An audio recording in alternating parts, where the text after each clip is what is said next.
وَلَقَدْ يَسَّرْنَا الْقُرْآنَ لِلذِّكْرِ فَهَلْ مِن مُّدَّكِرٍ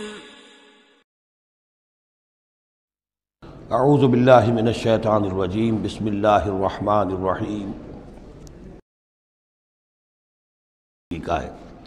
المال والبنون زینت الحیات الدنیا، یہ زینت کا لفظ تیسری مرتبہ اس صورت میں آیا ہے، اور یہ اس کا عمود ہے، میں بتا چکا ہوں آپ کو۔ انا جعلنا ما علی الارض زینۃ لہا لنبلوہم ایہم احسن عملا۔ پھر آیا ترید زینت الحیات الدنیا۔ اے نبی دیکھیے کہیں لوگوں کو گمان نہ ہو کہ محمد بھی دنیا کی زندگی کی زیبائش اور آرائش ہی پر رجھے ہوئے ہیں، معاذ اللہ صلی اللہ علیہ وسلم۔ اب یہاں فرمایا یہ دنیا کی زندگی جو تمہاری ہے، اس میں اولاد اور مال یہ تمہارے لیے زیبائش ہے، آرائش ہے، لیکن کتنی دیر کی؟ صرف اس زندگی کا معاملہ ہے، اسی کے لیے یہ ساز و سامان ہے جو برت لو گے۔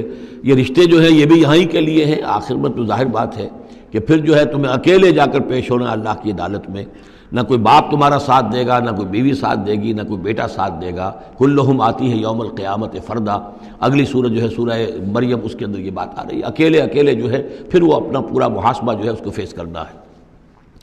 المال والبنون زینت الحیات الدنیا، مال اور بیٹے یہ دنیا کی زندگی کی رونق ہیں۔ والباقیات الصالحات، باقی رہنے والی تو نیکیاں ہیں۔ نیکی کوئی کمائی ہے اس 30 سال میں، 40 سال میں، 50 سال میں، تو ان کے لیے بقا ہے، مال کے لیے کوئی بقا نہیں ہے۔ الباقیات الصالحات خیر عند ربک ثوابا وخیر عملا، وہ یقیناً بہتر ہیں تیرے رب کے نزدیک ثواب کے اعتبار سے، بدلے کے اعتبار سے بھی، اور توقع اور امید کے اعتبار سے۔ امید اگر کوئی لگانی ہے تو یہ مال اسباب سے نہ لگاؤ، امید اگر لگانی ہے تو اولاد سے نہ لگاؤ، امید لگانی ہے تو کوئی نیکی اگر ہے اور آخرت میں اس کا اجر و ثواب کی توقع ہے تو تمہارے لیے سہارا جو ہے اصل بننا چاہیے وہ۔ وَيَوْمَ نُسَيِّرُ الْجِبَالَ، اب یہ قیامت کا نقشہ کھینچا جا رہا ہے، اور جس دن کہ ہم چلائیں گے پہاڑوں کو، وَتَرَى الْأَرْضَ بَارِزَةً، اور تم دیکھو گے کہ زمین بالکل ننگی ہو گئی ہے، کوئی اونچائی نہیں رہی، کوئی نیچائی نہیں رہی، کوئی اونچ نہیں، کوئی ٹیڑھ نہیں، کچھ نہیں، سیدھی چٹیل پہاڑ چل جائیں گے تو ظاہر بات ہے کہ یہ اونچائیاں ختم ہو جائیں گی۔ وَحَشَرْنَاهُمْ، اور ہم ان سب کو جمع کریں گے، وَلَمْ نُغَادِرْ مِنْهُمْ أَحَدًا، اور ان میں سے ایک کو نہیں چھوڑیں گے، کوئی بھی نسل انسانی کا جو حضرت آدم سے لے کر اور قیامت کے آخری ساعت تک جو لوگ بھی پیدا ہوں گے سب کے سب موجود ہوں گے۔ وَعُرِضُوا عَلَىٰ رَبِّكَ صَفًّا، اور وہ پیش کیے جائیں گے اپنے رب کے سامنے صفیں باندھے ہوئے۔ لَقَدْ جِئْتُمُونَا كَمَا خَلَقْنَاكُمْ أَوَّلَ مَرَّةٍ، یہ پہلے بھی مضمون آ چکا ہے، آ گئے ہونا ہمارے پاس جیسے کہ ہم نے پیدا کیا تھا پہلی مرتبہ۔ پہلی مرتبہ کب؟ عالم ارواح میں، وہ اکٹھے تھے سب کے سب۔ بعد میں جو دنیا میں پیدائش ہماری ہوئی ہے یہ تخلیق ہے دوسری مرتبہ، یہ زمینی تخلیق کے ساتھ روح کو جوڑ کر جو ہے یہ ہمارا در حقیقت یہ تخلیق ثانی ہے۔ تخلیق اول جو ہے وہ تو ہماری ارواح کی شکل میں ہوئی، اور وہی شکل میں تھی کہ آدم سے لے کر اگر کل دنیا کی زندگی 15,000 برس ہو، فرض کیجئے آدم کے بعد سے لے کر قیامت تک، تو 15,000 برس تک جتنے انسان نسل آدم میں پیدا ہوئے بیک وقت وہ موجود تھے اس وقت بھی، اور بیک وقت موجود ہوں گے قیامت کے میدان میں بھی۔ لَقَدْ جِئْتُمُونَا، آ گئے ہو ہمارے پاس، کَمَا خَلَقْنَاكُمْ أَوَّلَ مَرَّةٍ، جیسے کہ ہم نے پیدا کیا تھا تمہیں پہلی بار۔ بَلْ زَعَمْتُمْ أَن لَّن نَّجْعَلَ لَكُم مَّوْعِدًا، اس وقت ہم نے تم سے ایک قول و قرار لیا تھا، لست بربکم قالوا بلا، لیکن اس دنیا کی زندگی میں تمہیں یہ گمان ہو گیا تھا کہ تمہارے لیے ہم کوئی وقت، وعدے کا وقت مقرر نہیں کریں گے، یعنی ملاقات نہیں ہوگی، تم بھول گئے تھے اس ملاقات کو، جی چرا رہے تھے ہم سے ملنے سے۔ الذین لا یرجون لقاءنا، جو ہم سے ملاقات کے امیدوار ہی نہیں ہیں، اس خیال ہی کو ذہنوں سے دور رکھتے تھے کہ کبھی اللہ کے حضور میں حاضری ہے۔ ووضع الکتاب، اور اعمال نامہ لا کر رکھ دیا جائے گا، وضع۔ اب وہ اعمال نامہ کیا ہوگا؟ کون سا جائنٹ قسم کا کوئی کمپیوٹر ہوگا؟ ہر فرد نوع بشر آدم کی ہر نسل کا اس میں پورا کارنامہ زندگی محفوظ ہوگا۔ آپ کو معلوم ہے جیسے کمپیوٹر کے اوپر ایک بٹن دبتا ہے اور وہ سب آ گیا، اور ایک بٹن دبے گا اس کا پورا جو چھپ کر بھی آ گیا، ایک ایک فرد کی پوری زندگی کا ریکارڈ موجود ہے۔ جیسا کہ میں نے کئی بار عرض کیا، ان چیزوں کا ماننا اب جتنا آسان ہو گیا ہے، آج سے 100 برس پہلے ماننا اتنا آسان نہیں تھا۔ کس قدر گہرے ایمان بالغیب کی ضرورت تھی۔ آج تو یہ چیزیں ہمارے حساب کتاب میں آ رہی ہیں، چھوٹے چھوٹے سے بٹن کی طرح کا تو ٹیپ ریکارڈر ہوتا ہے کہ آپ سے ملنے کے لیے کوئی آیا ہے، آپ کو پتہ ہی نہیں، اور اس کا جو بٹن ہے، جو کوٹ کا آپ بٹن سمجھ لیں، وہ ٹیپ ریکارڈر ہے، وہ آپ کے ساتھ جو گفتگو ہو رہی ریکارڈ ہو رہی ہے، آپ کو پتہ ہی نہیں۔ جو صورتحال یہ ہو چکی ہے، ذرا لگائیے کہیں پر اور آپ کو معلوم ہوگا کہ آپ کی ساری گفتگو سن لیجیے آپ۔ تو یہ ساری ریکارڈنگ کے ہر چیز محفوظ ہو رہی ہے، اعمال نامے میں ہر شے موجود ہے۔ وَوُضِعَ الْكِتَابُ، اور وہ لا کر اعمال نامہ رکھ دیا جائے گا، کہیں سے وہ کمپیوٹر شاید کس جگہ پر ہے اور وہاں سے وہ انسٹال جو ہے وہاں سے لا کر میدان حشر میں ٹکایا جائے گا۔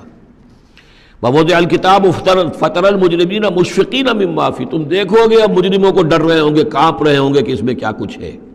وَيَقُولُونَ، اور وہ کہتے ہوں گے، یا ویلتنا، ہائے ہماری شامت، ما لِهَذَا الْكِتَابِ، یہ کیسا اعمال نامہ ہے، لا یغادر صغیرۃ ولا کبیرۃ، اس نے تو کسی چھوٹی سی چھوٹی بات کو نہیں چھوڑا، نہ کسی بڑی بات کو چھوڑا، الا احصاها، مگر یہ کہ اس کو محفوظ رکھا ہوا ہے۔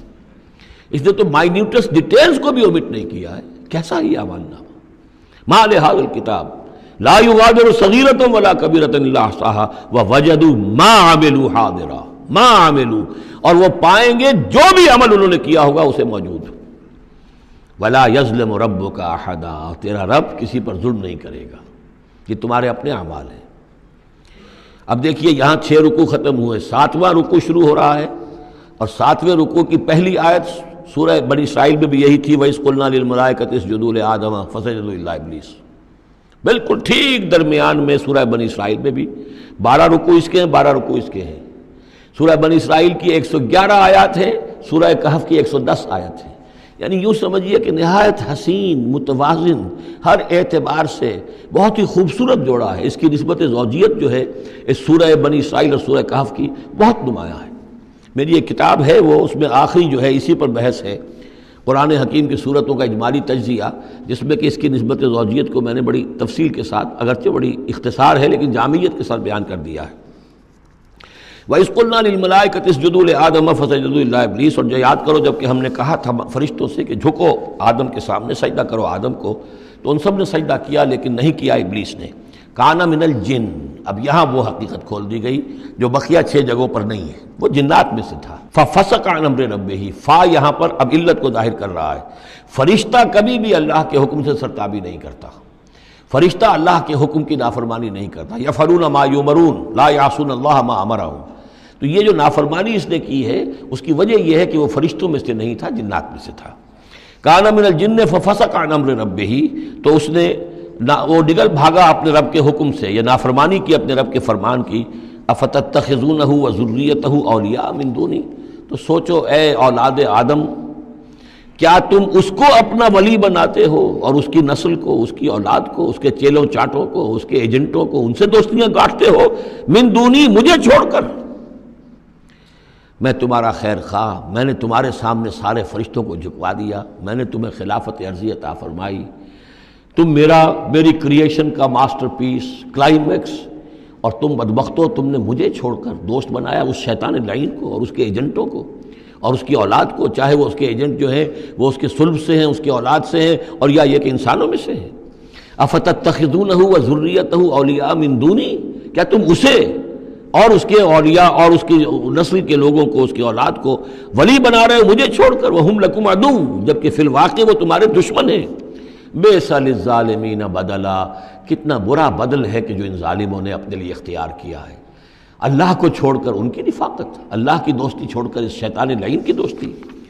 ما اشہدتہم خلق السماوات والارض ولا خلق انفسہم، میں نے تو ان جنات کو نہ تو انہیں شہید بنایا تھا آسمان اور زمین کی تخلیق کا، اور نہ ان کے اپنی تخلیق کا۔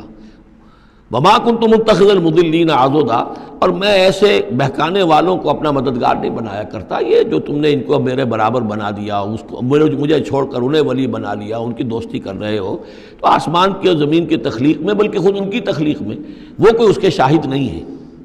وَيَوْمَ يَقُولُ نَادُوا شُرَكَائِيَ الَّذِينَ زَعَمْتُمْ، اور جس دن کہ اللہ کہے گا کہ پکارو ذرا میرے ان شرکاء کو جن کا تمہیں زعم ہو گیا تھا، تمہیں گمان تھا کہ وہ میرے شریک ہیں، فَدَعُوهُمْ، تو وہ پکاریں گے ان کو، فَلَمْ يَسْتَجِيبُوا لَهُمْ، تو وہ انہیں کوئی جواب نہیں دیں گے، وَجَعَلْنَا بَيْنَهُمْ مَوْبِقًا، اور ان کے درمیان ہم ہلاکت والی گھاٹی حائل کر دیں گے، خلیج حائل کر دیں گے کہ وہ جو شرکاء چاہے اولیاء اللہ ہی ہوں اور چاہے وہ انبیاء ہوں اور چاہے فرشتے ہوں، لیکن وہ کہ خلیج حائل ہوگی ہلاکت کی، وہ ان کی مدد کے لیے یا ان کی بات سن کر ان کے سفارش کرنے کے لیے نہیں آ سکیں گے۔